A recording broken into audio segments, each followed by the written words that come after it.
Hey everybody, thanks for joining me at 9394 Podcast. I am Travis Roy. I am joined today by my really good friend Christian Herominski. He came to my house to, in person, talk about the classic 1994 Green Day album, Dookie. Extremely influential in his life and, you could say the world's, at least its musical life of the 1990s and beyond. Now, here at 9394, I really strive to do the best I can with the audio quality. I am a pretty amateur podcaster, frankly, but I do my best and I prioritize quality. But that said, I also prioritize the content. And I had a really good conversation with Christian that night. In fact, I had a really great night with Christian that night. Christian and I recorded this episode and then hung out for several more hours talking about Green Day and about life and our friendship and punk rock. And we spilled all the motherfucking tea. And we kept saying, of course that doesn't leave this room. It was one of those kinds of conversations. So what you're hearing here is the tip of the iceberg of a really great night between two old friends.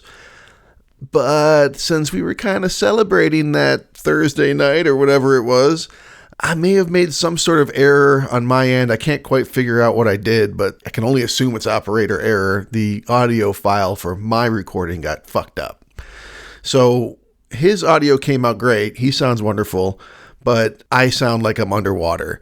So I was able to kind of salvage it the best I could. You're going to hear stuff that I would ordinarily cut out so you could hear what I'm saying.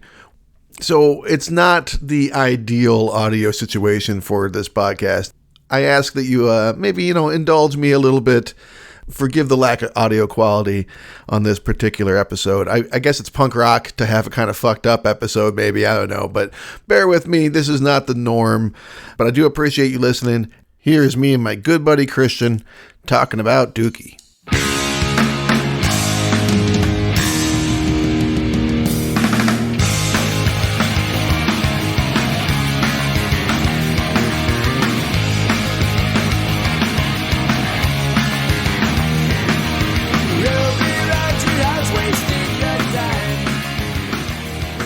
Hey, come on in. Sit back. All right, now they're on you. Stay away from here. You take this. Hi. Yes. He's here to see you. May I waste your time, damn.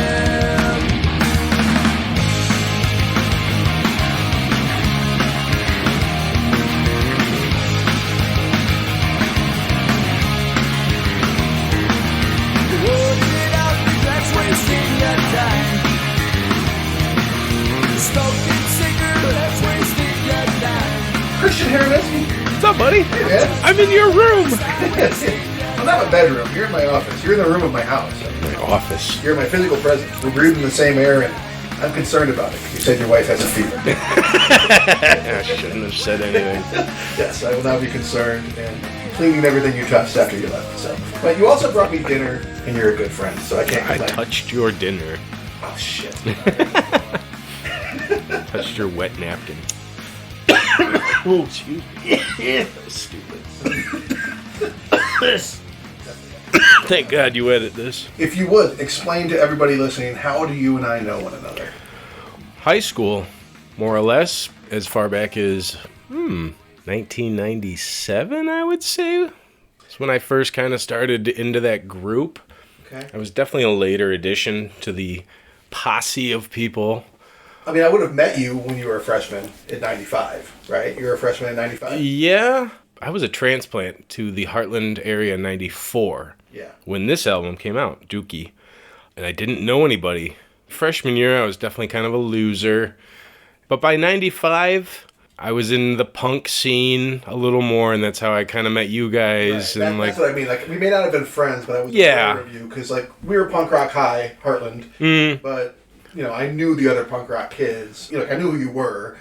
even before we were friends, because I knew who Eric Cloutier was, and I remember you were hanging out with him. Yeah, him and Charette, and Brad Urson was my best friend at the time, and he didn't get along with a lot of you guys for one reason or another. I would say more like we were dicks to him, and he was always very kind, and we were just rude. Yeah, but that was high school, and I never really picked sides because I was friends with everybody eventually. Yeah, and I'm friends with Brad now, I'm happy to say. So that's how we know each other. And then also, of course, we've lived together. We were in a pop-punk band together. Yeah, 1999, 2000-ish, the Boy Scout Dropouts. Yeah. We played the infamous St. Andrews Hall. The biggest venue I ever played was with you. Yeah. It's an important venue in the Detroit area. Yeah. We've seen so many of our favorite bands up there. And to be on that side of the stage was really special. It was cool. I was there some weeks ago seeing We Came as Romans, and we were supposed to get backstage, and I feel like I put a sticker in the backstage.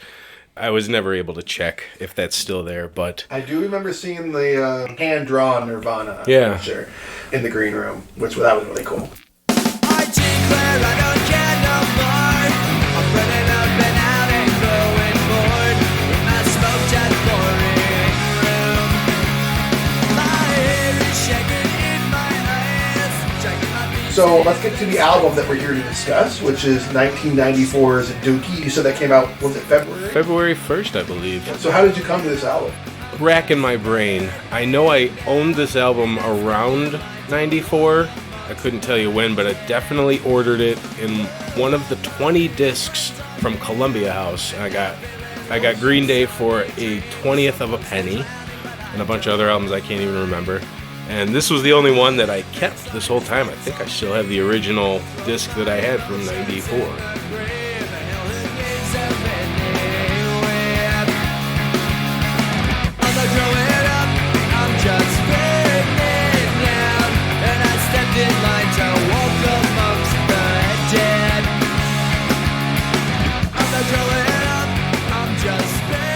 But yeah, that was my first delve into the, I'm going to say punk. I'm not even going to air quote, punk music.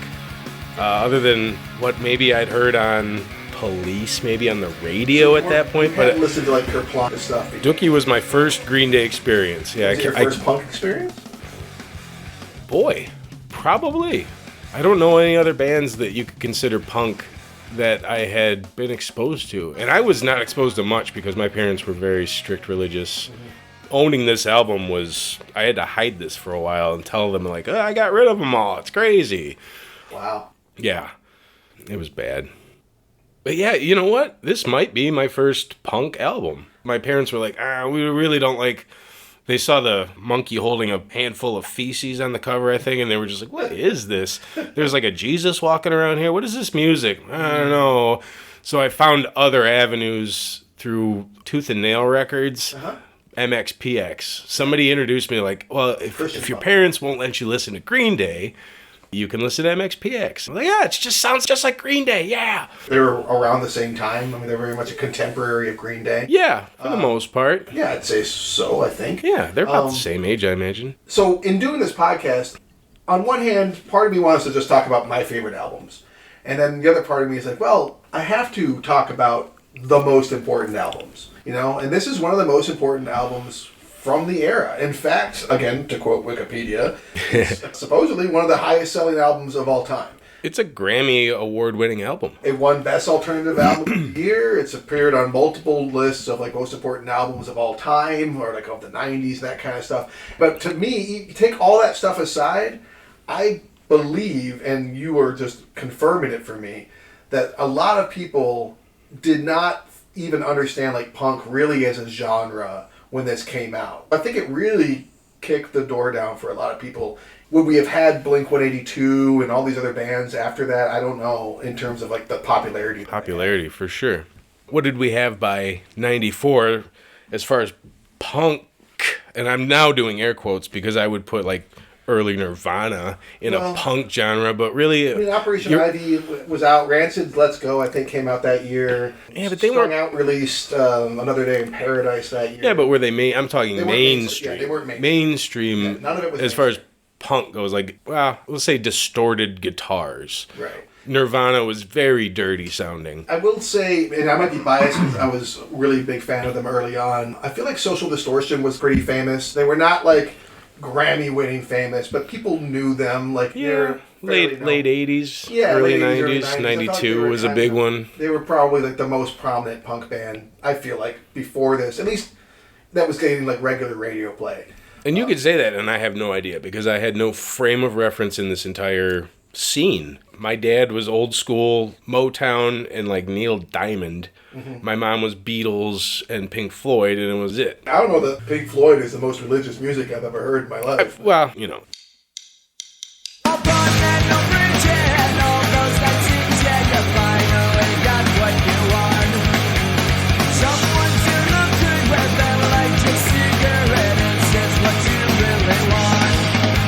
What do you think is the best? What is your most favorite song on this album? Gun to the Head favorite is In the End, by far.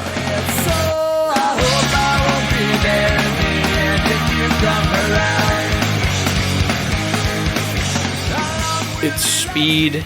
It's the most raw track on the album, and it leads them into their follow-up album, Insomniac, where that whole album is in the end. It's in your face. Because their old stuff, Kerplunk, 39 Smoothed Out, all of that stuff was very tame if you listen to it. There's not a ton of distortion on the guitars.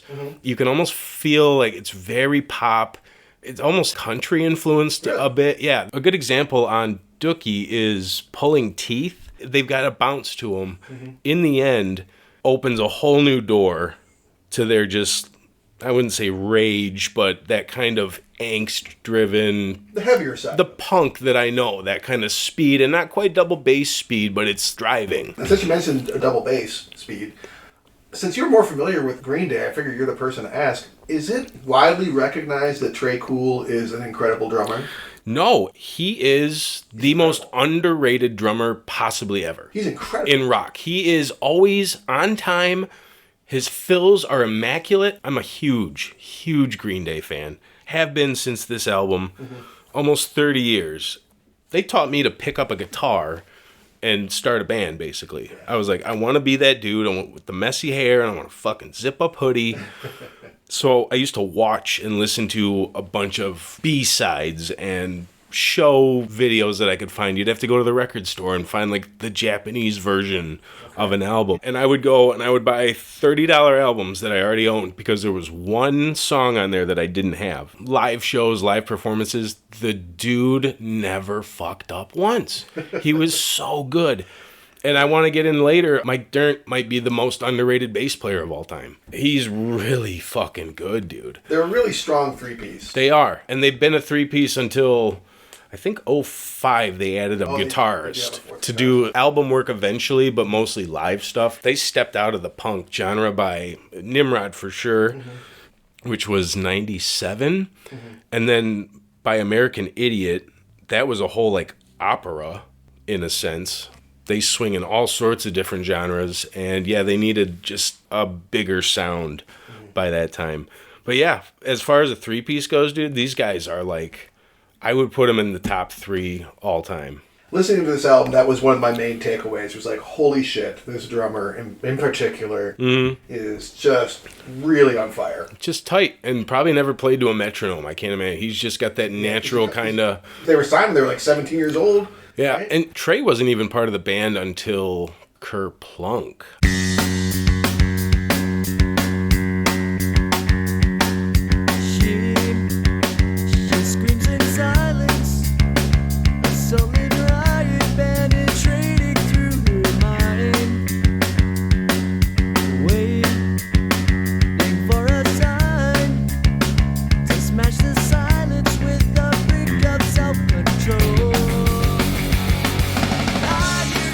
Listened to this album in my life. I'd not listened to it since like it was new, but I haven't listened to it the last few weeks, and I think She is probably the best song on the album.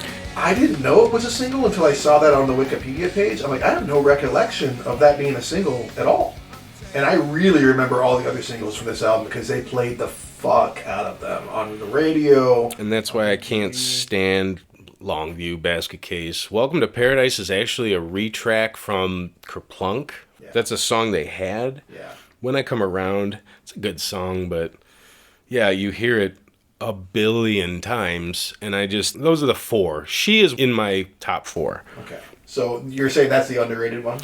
Yeah, I would agree with you. Even though it is a single, It's not gotta a be- lot of people go to it, and it is a really good song. It's Yeah. really well structured. It's got nice movement. Starts slow and kind of, but it's still driving, and then it just blasts you with that guitar. But it's not overall. It's something you could have played for your mom, and she'd be like, "Oh, okay, this doesn't hurt my ears It's not too necessarily." offensive lyrically. Exactly. Yeah. Not it's too many references to masturbation in that. yeah. It's almost kind of a sweet song. It's like a love song from Billy Joe in an album that is heavily reliant on teenage angst and sexuality and boredom. Whatever else. Hate. A lot of hate. Like his first... There's some Big themes. time. Like, well, take his first few songs. Having a Blast. Or no. A little problematic, you think? Well, yeah. Yeah. Holy So, shit. Burnout. I declare I don't care no more, right? So, okay. So he doesn't care. Second song. Having a Blast. Taking all of you down with me. Explosives duct taped to my spine. Yeah. My girlfriend broke up with me, so I'm going to blow everybody up. It's not a good Right. song. And then At least lyrically. speaking. third song, Chump, opens with I don't know you, but I think I hate you. There's a lot So of his anger. first 3 songs, he's so pissed at whatever, just life. Teenage angst. Yeah, his mom's boyfriend, girls, the fact that he's sitting around, watch the tube, but nothing, just boredom. Stoned and beaten up. Yep, stone beating off, doing nothing. What's the least good song on this album? You named like the singles as songs that you skip, but if you can try and think like objectively, if that's I would is try. there a least good song on this album? And I don't think we should include "I Was All by Myself" because that's clearly just like a fuck off kind of like Yeah. play around song. It's a screw off song. Right. I was all by myself. All by myself. All by myself. Pulling Teeth comes to mind. I'm all busted up, Yep. broken bones and nasty cuts. That's probably my least favorite, and that's the one that harkens back to their earlier shit. It's that really bouncy, Very poppy. simple song. It's the lead. Like if you took that off the album, the whole album would make a little more sense, I think, as far as the tone, because Yeah. everything else is a lot more. I would say angry again, but raw, distorted, driving. But it's also a really well polished production, right? I mean, it's a very smooth, very like. It does sound polished. That is, yes. Their tone, some of the mastering I could be, like, in the end, is a lot quieter than Coming Clean, for instance. And Coming Clean's also a great song.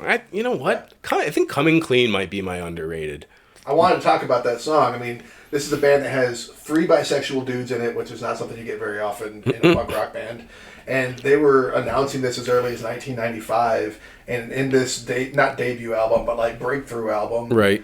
this song is pretty clearly, but not overtly, but it's about him coming out to his parents, which I think is pretty punk rock. For sure. That's very cool. Yeah. And, And it's a good song. but as far as, like, tonal qualities and polished, that song is louder, like physically louder than In the End, which I feel like In the End, had it been louder, would have that bigger punch, because that is the fastest song in the album. Yeah.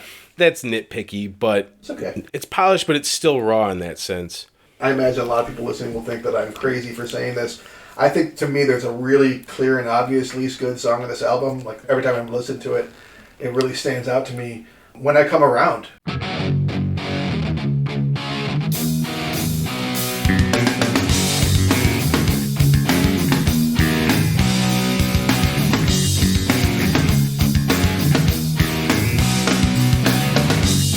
I heard you crying loud. I think they sound bored. They sound like they played that song a million times and they're sick to death of it. Yeah, It's very mechanically good, right.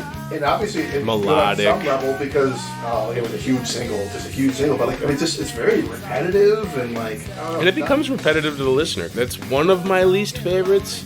It's just the same riff over and over again, kind of. Yeah, it's just it's a bit earwormy, and that's about it. I'm just living for the moment. Stays in my back up to touch and so upside down.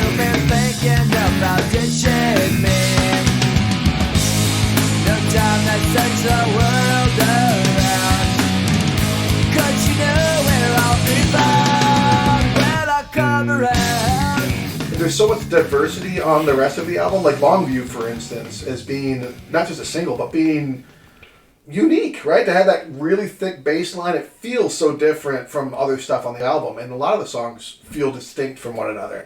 That one, to me, kind of it feels like they were trying to make a single a little bit. Longview? No, I'm sorry, not Longview, but Basket Case? When I Come Around. Yeah. Although you gotta give them huge credit for having one of the, like, I think their first single was Longview, right? And it's about smoking weed and jerking off. I think it was. If it wasn't Longview, it was Basket Case, and I have. You know what? I know Basket Case was the breakthrough. That was the one that like made them really famous. I've got it right here. Longview was the first, and then Welcome to Paradise. So Basket Case was third. When I Come Around fourth, released December. Yeah. She in May of '95. No recollection of that. That's interesting that would be allowed on radio at that point. I mean, early '90s. So. Wasn't that loose, as far as I knew. And he's talking about how he smells like shit. Yeah, and to draw it out, and they would never bleep it. Right.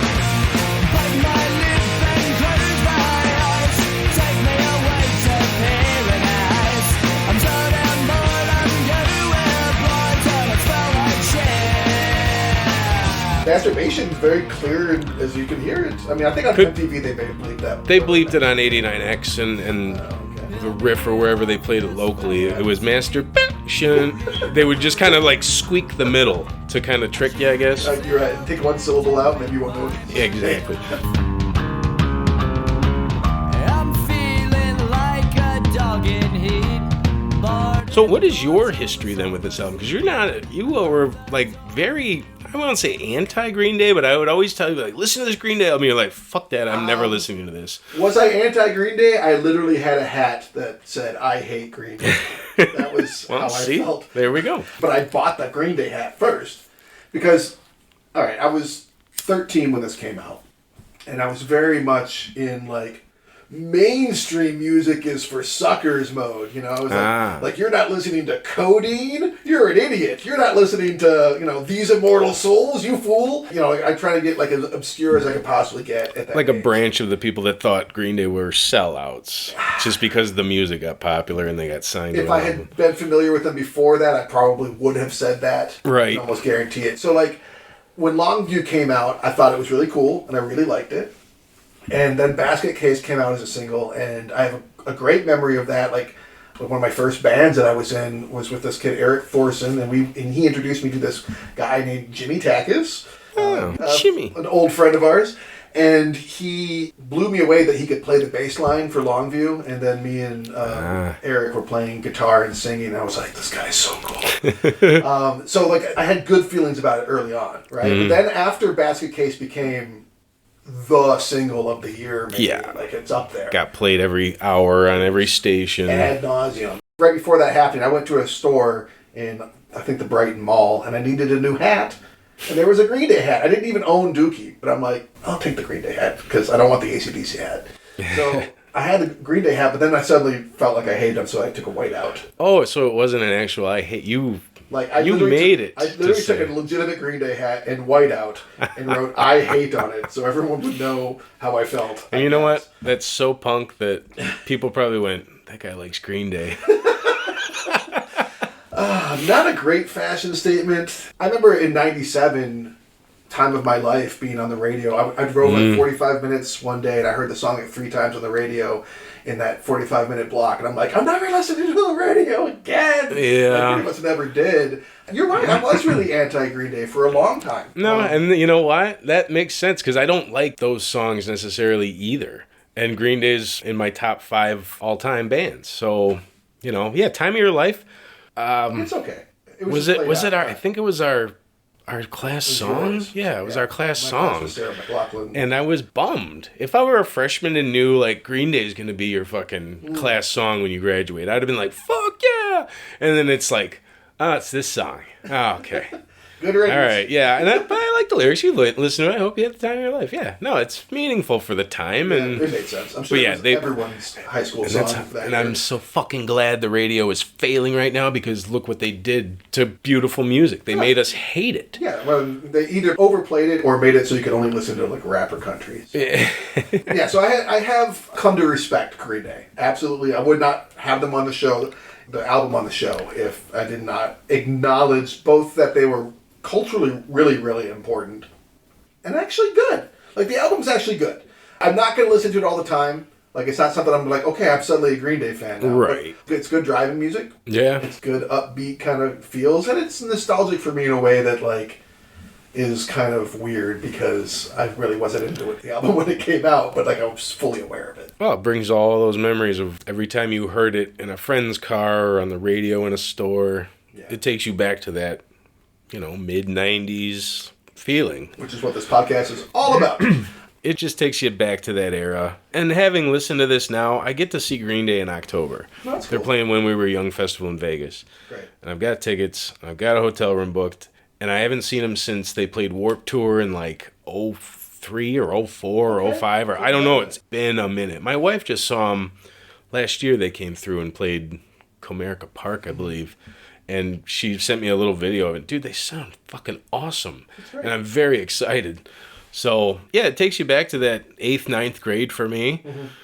It kind of makes you think, what an asshole kid I was. Or, just, it's kind of fun going back. And the album, if we're doing like a Does It Hold Up? This album is all, yeah, you're right. It's a great album. It sounds good. It is good driving music. I wouldn't say it's timeless in a sense that in 100 years they'll be listening to it and critiquing it. Right. But for our time and place still, especially with what's on the radio now, yeah, it's totally relevant. Yeah, it's definitely an important album. So, it sounds like there's a period where you've set this album down and kind of not listened to it for a while, or is it something that was always kind of in regular, more or less, rotation for you? I mean, not counting any kind of radio. I mean, this is part of the classic rock, basically, now. So if I've got that channel on and I hear a song, will I change it? I don't know, maybe. So you do listen to the radio now? Sometimes, but not really. No, I listen to Sirius. I have a Sirius Right on. thing going on, which is nice.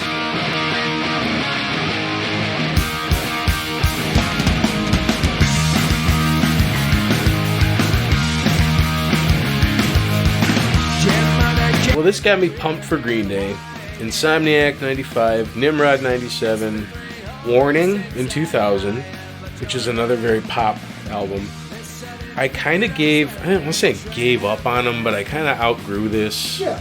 in like 06. It's rare to stick with a band that's been around for... Yeah, and it keeps going. I mean, they've got new shit, and I've heard songs, and I like a lot of what they play. Like, this was exciting to do. Yeah, fuck, now I'm going to go down a Green Day rabbit hole. That's what I want you to do. And I'm gonna pick a few. I'm gonna make you a little mixtape, my friend. I would love it.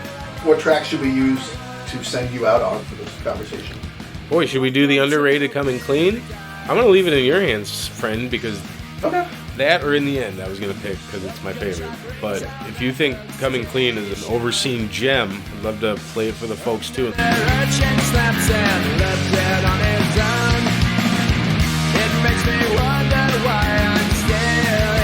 You mentioned Mike. What's his name? Mike Dirnt? Mike Dirnt. As we were saying with Trey Cool being one of the most underrated rock drummers of all time, Mike Dirnt is the most underrated bass player / second, like, he's a backup vocalist, and he's been nailing it for 30 years now. If you've ever seen them live, watch any of the videos on YouTube, whether they're playing a stadium show or Conan O'Brien or Letterman or any of it, he's there on time with this kind of rhythmic step to him. He doesn't miss a beat, and he hits, for the most part, every backup vocal that you hear on the album, he'll hit live. Mm-hmm. And it's just, no one talks about the dude. And Billy Joe's this front man, this asshole. But the other two, and Trey's kind of a goofball. He'll jump over shit and break stuff. And that's his shtick. But Mike Dirnt just kind of stands around and is just like, cool. That's cool. Yeah. He's just there to fucking have fun. Yeah, do the work. And on to the next. And boy, I'd love to see a list, like a Rolling Stone list of like best bass players, where he would even fall on like even a top 20 list. If he'd even make it, you know, and not because he shouldn't, because I think he is severely underrated. I would say, as a huge fan of Green Day, knowing I'd say 80% of their discography at this point, you know, I've been out of the game for a few years, few albums anyway. Yeah. He's standout here. Go back, listen to anything on She, obviously, obviously Longview, Sassafras Roots, End of Welcome to Paradise.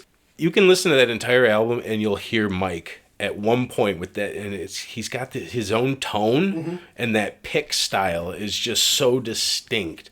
There's a lot of three pieces, I think, that would over-rely in the studio on multi-tracking the guitars. Guitars especially, yeah. Filling everything that way and making them sound thicker and richer by putting in, 72 guitar tracks or something. Exactly. But they don't do that with this album. He carries the day. He really does, like yeah. that. There's not a lot of over-tracking with Billy Joe. I think they thicken them up. They probably put them through 2 tracks in each speaker. Yeah. But, yeah, Dirnt isn't too low in the mix, but you can hear him every step of the way, and yeah, he's amazing. Little noodler. What else are you listening to lately? I listen to the 40s on 4. This is a serious radio station? This is a serious radio station, who's your favorite 40s performer? I don't know, because it's all just random shit that I've never heard before, and I'm driving usually, so I can't even look down to see who's playing. I've been listening to just random metal that my wife's been, it's just whatever's on, again, serious, but it's all, new shit. I just like to hear it. I don't follow it anymore. Yeah, there's no message for me anymore in much of the lyrics. I went through that maybe 10, 15 years ago. I had all that. Once I had a kid, I don't give a fuck about whatever anyone else thinks. I'm here to teach her, and I don't want to be biased by, the dipshits that think they have some message this millennia. So yeah, there's nothing new. I'll hear it, and I'll go, oh, that sounds vaguely of this thing that I liked 15 years ago. Like, even all the metal now, dude, that I listen to, I mean, it's good, and it's, Bad Omens, dude, they're fucking awesome. They're blowing up.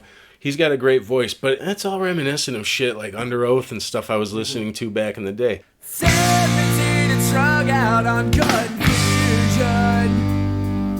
Trapped inside a room of disillusion. Let's take you back. Jurassic Park. Clever girl. Oh, no? That's pretty good. Yes. All right, so we're back in 1994. Okay. You are hanging out with your religious family. You've hidden Dookie underneath the bed appropriately, along with your wank material or whatever.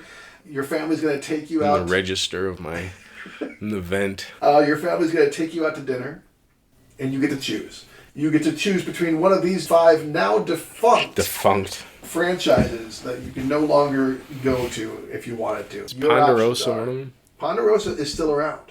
Ponderosa, there's still really? I checked. There's 56 Is there one? Isn't that one locations. still in Southfield? I don't know about that one specifically. Your options are as follows: Kenny Rogers Roasters. Get some chicken. Think of Kramer. Yeah. Have a nice time. Never had it. You can have Chi-Chi's, a celebration. Of food. It's a celebration of food. Chi-Chi's, a celebration of food. Oh, dude, I don't know. You need to go any further. All right, I'll stop. But wait a moment, because you haven't heard number 3. Number 3. Now, technically, Bennigan's owns the rights to this company, but they closed the last one, I want to say, like 2006 or 8 or somewhere around there. Steak and Ale. Steak and Ale? Remember Steak and Ale? I do. I don't know that we were ever a family of Steak and Ale. Yeah, well, I wouldn't have gone with my family either. But once I hit 21, I went to Steak and Ale, and I was very happy. Was there ale? Was it like a bar? Kind of like it's like a steakhouse. Kind of like a Bennigan. Duh. Yeah, but they were focused on, steaks and ales. They had really good beer. And I feel like, was it a family restaurant, though? Yeah. Okay. It was, do you remember Bill Knapp's? Oh, yeah. Bill I Knapp's used to is a go. I possibility. used to frequent that place with my Nana. We'd always meet Nana and Papa. So, you know what? Maybe Nana and Papa damn. can join you over at Bill Knapp's. Chi-Chi's or Bill Knapp's. And then the last option, which I was actually kind of surprised this one closed down. I think I even worked here for like a weekend, or maybe I'm thinking of Texas Roadhouse. Lone Star Steakhouse and Saloon. Lone Star. They're gone? They're gone. Wow. No longer in existence. So if you were in 1994, you could go to any one of these 5 restaurants. Which one are you choosing? Gross. Oh, man. Kenny Rogers Roasters, 94. Chi-Chi's, Steak and Ale, Bill Knapp's, Lone Star. Knowing what I know now, Sure. I'm a 41-year-old living in a 14-year-old's body. No, you weren't 14, because I would have been 13 when this album came out. You would have been like 11. 12? No, 94. I was 13. February of 94. So what was I, 12 officially? I was 13. Ah, you know what? I'd love to see my Nana and Papa. So I'm going to Bill Knapp's, even though Chi-Chi's was fucking awesome. Yeah, I'm going to Chi-Chi's. Have fun. See ya, asshole. Bring me back a Mexican fried ice cream, please. Please. All right. Well, thanks Thanks, man. I really appreciate you coming Yeah, on. hell yeah, man. This Great is idea. super fun. Thanks for doing this. This is a fun idea. Glad you joined me and I hope you come back. Hell yeah. 17 and coming clean for the third time. I'll finally figure out myself for the third time. I found out what it takes to be a man. Well, mom and dad will never understand what's happening to me. So that was me and Christian Herominski talking about Green Day's Dookie. What a pleasure, to be resistant to something for reasons, that were my own, that felt right as a 13 or 14-year-old. And then I guess I just kind of stuck to. I like to say that I'll try anything thrice because you never know. Your tastes change. How you feel about something changes. There's some things that are tried and true that will always be. I'm not saying like we all just go through these giant permutations, but you never know. You may find yourself going from not liking Green Day to liking Green Day. And I thank Christian for bringing me on that journey. What an apropos person to do that for me, because he is a dyed-in-the-wool friend. And it was really great having him come on and talk about something that he loves. So thank you for listening to the two of us. One of the things I love about this show is getting to talk to my dear old friends. So if you want to talk to me, perhaps you are a dear old friend, or perhaps you're a friend of a friend, or perhaps you're a complete stranger and you want to come on and talk to me about some random album that you love that came out in 1993 or 1994. You could possibly choose if you felt like getting into the punk rock a little bit more. Perhaps you like the hardcore punk ska sounds of Voodoo Glow Skulls.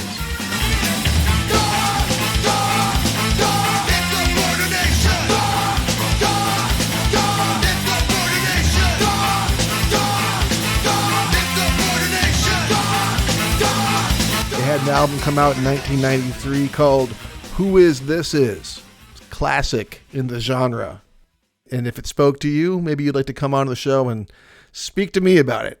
You can talk about that, or you can come on the show and talk about whatever other album you want. Just drop me an email at 9394podcast@gmail.com, or you could find me on social media,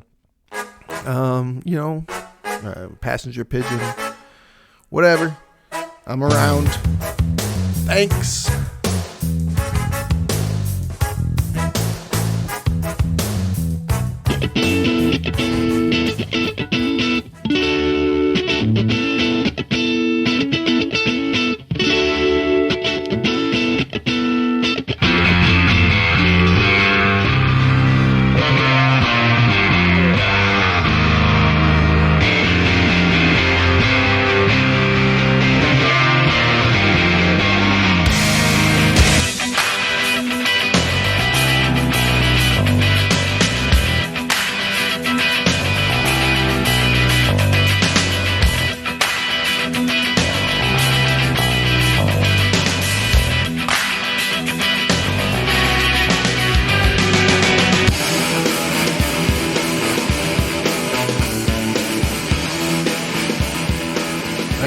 The Music Podcast with Travis Roy is a labor of love. It is not and never will be monetized. Please don't sue.